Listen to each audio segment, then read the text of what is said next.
set by the user. So this is actually a great broker. Awesome. And it is it's a fixed spread, fixed fee for swapping between pools. So right now, all of our pools have 1% fixed fee. At the beginning, we just decided to make it this way. I mean, it's compared to other dexes, it's quite high, but actually we are planning to give all of the fees that are occurring back to the users that provide liquidity. So basically, you know, like if you use the platform, if you provide liquidity, you will only profit from that. And yeah, maybe we can, you know, like talk to the community later to either increase or decrease it, but right now it's a fixed 1% on each pool. Not to mention, obviously, we have ideas how to work with that further. But basically, as Milan mentioned, with low liquidity, especially at the beginning, we wanted to provide more stable conditions for the project to thrive, and for basically, it's the same guarantee as for us as for any other user. And this is those are like safety breaks, let's call it that way, and that we are going with time slowly release them. The bigger will be the overall total value locked, and basically when it's gonna make sense to allow users to perform bigger transactions because they won't, for example, impact the ratio that much, then slowly we're gonna, as mentioned, decrease those limits. Got it. Awesome. So let's transition to talking about the sort of upcoming NFT capabilities. And maybe start off with, excuse me, how you guys think about what NFTs are, and when you talk about NFTs, what are you actually covering with that topic? So NFTs are a bit complex subject, I would say, right now, because there is a lot. There is various ways of that people look at it right now. Some people got burned. This was the next biggest hype feature within blockchain on its own, right? But at the same time, I think a lot of people don't see the bigger picture, the bigger perspective of being able to trade with some like, non-fungible assets. I love giving examples from real world use cases, but there is everywhere where there is some transaction trade of goods that we want to keep some record about it. Using blockchain as an infrastructure would only provide you with more security, more stability, and whether it's the airline in South America that allowed users to purchase airplane tickets as NFTs, which immediately allows to see you the history of such ticket. You can manipulate it, like meaning, for example, trade it to someone, because for what is important is the current owner. If there is a system that allows you to combine a particular user in verifiable way with his account, then you can basically go straight to the government levels. I see great potential in NFTs, but we all have to start somewhere. We're taking also the safe approach. We want to start with something that we know already works and is reliable, which is NFT marketplace, which allows you to create NFTs, create whole collections of them, and create auctions for people to list them. And we want to build the whole community based on top of that. Maybe I will pass the mic if I'm talking too much. Oh no, absolutely, Jakub. I mean, I think a key thing too, just kind of keeping it high. Oh, I think we may have a slight echo on the mic, Nick. Okay. Oh yeah, no. But yeah, just high level, we got our start in Cosmos, so we've really seen what works in the past. And right now, the NFT marketplace really is definitely digital images, art, and everything. So that's really what we're going to be starting with. So yeah, we want people to mint their Genesis NFT connections. They'll be able to auction them, list them, and mint them, and that will all be around the faux token. And definitely, like Jakub was mentioning, looking long term into the future, we're in line with Stellar's vision of bringing blockchain to the real world. So we're looking at things like ticketing systems, voting, digital identity, really helping to bring this infrastructure, especially to those who don't already have them. So when you come directly into the dashboard on the Phoenix app, which is commented on this space, if anyone wants to check it out, you'll see the dashboard where you'll see all the assets that are listed as well as the NFTs. And there will also be like an NFT section itself. So really we want to make this as simple and intuitive as possible. So kind of taking a step back and looking at the DEX, we saw what worked, saw what didn't. A lot of times there are lockup fees or lockup periods for your LPs. We didn't want to have that. So when anyone provides liquidity, you can immediately get your LP tokens back by clicking the actions button. Very soon we'll be implementing a feature where you can choose the percentage. Right now it just unlocks it fully. And rather the incentive, rather than an unbonding period, is the longer that you bond, the more APR you get. So it goes all the way up to 60 days in total. And then, yeah, with that NFT marketplace coming up, we're really excited to work with other people in the community. We're already talking to a few others like Dogstar, a few others in our chat if they want to mint their Genesis NFT collections. And maybe a little bit of alpha here. We may have one of our own with some cool features with those NFTs. There's definitely going to be some different levels to them rather than just the image.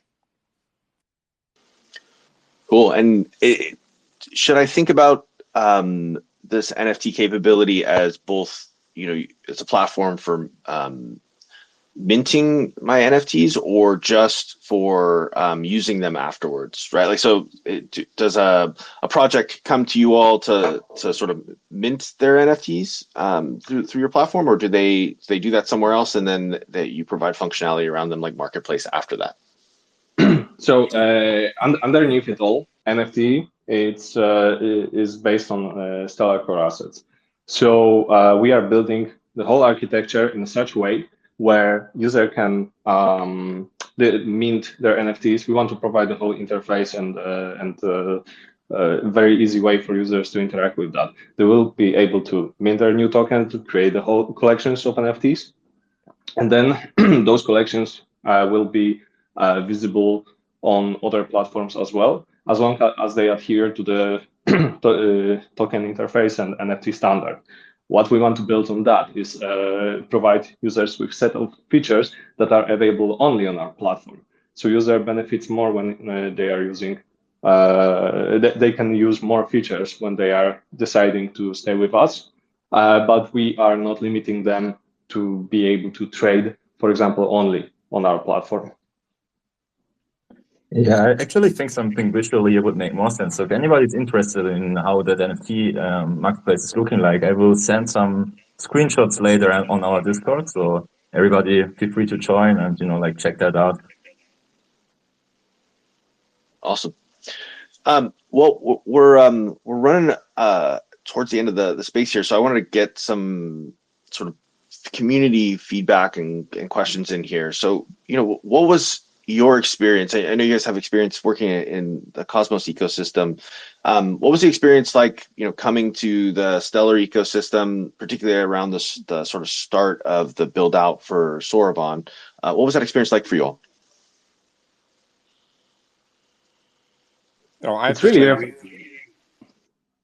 Oh yeah, I don't mind just saying it's been like a completely just wonderful experience from the beginning. Like I was mentioning early on, the Stellar Community Fund really allowed our team to feel secure and continue building, pay for developers, pay for designers. It's just an excellent experience right there. And it was really cool being able to build and contribute to the Sorbonne stack as well. And just, yeah, it's almost like being in on the ground level where Cosmos has had smart contract capabilities for a while. From my experience, it's also a bit refreshing to finally be working working with such a with teams with such a professional approach. Oh, let's say it like that. There's been so many projects in various crypto spaces. You don't know whom you are able to trust or not.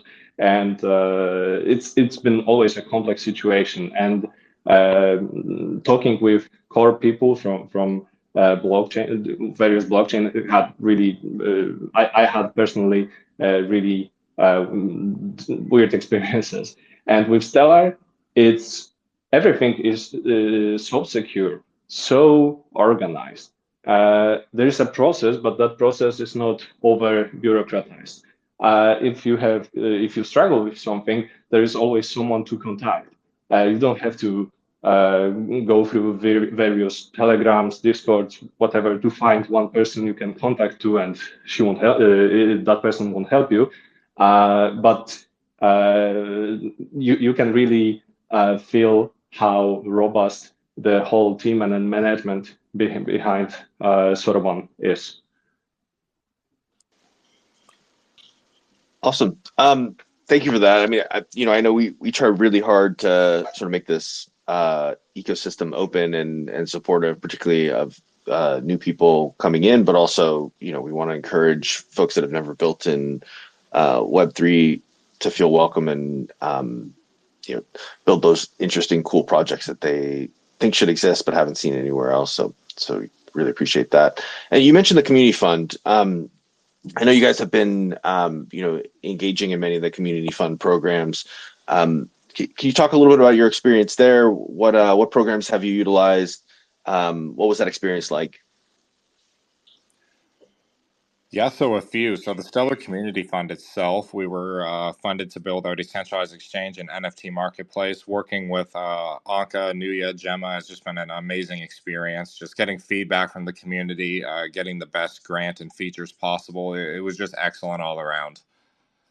And we've also been able to get the audit bank, so we can ensure that our code is secure. I mean, that's just a really key thing that we want to make sure, especially in this space. Like, your project is only as good as the code behind it. So having that audit bank from Stellar was just fantastic to help pay for like the best security audits possible.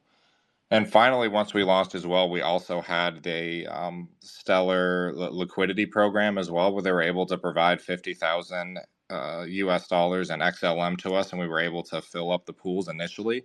Because, yeah, we started with about 10K of our own liquidity, and then through users and that SCF liquidity program, we were able to get up to over 350,000 in the first month. So it's just been an amazing experience. I would also add that it's basically everything. I would say this is everything that someone who wants to start a new project can hope for, meaning the SCF program. Because again, the rules are very clear. There are informations about deadlines, about what kind of informations are required. It's very easy to go through, and most importantly, everything is on time. Voting is on time. Decision when you're supposed to, and your grant arrives as soon as Steam basically contacts you and approves on everything.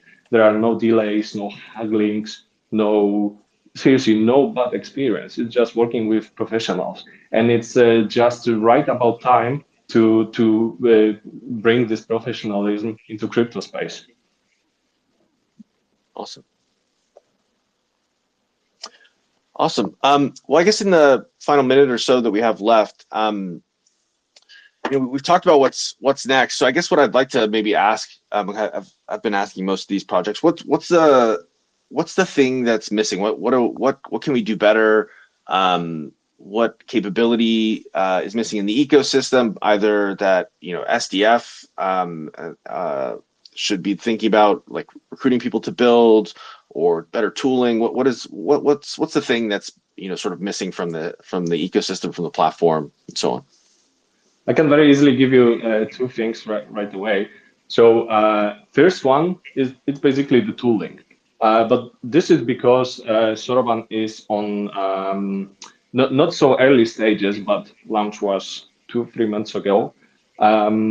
We are getting there. We are creating community of developers, and builders gonna build. This is what we are doing. So over time, I'm sure a lot of useful libraries, interfaces, and everything that allows you to create even more innovative and robust projects, it's gonna appear. But right now we need to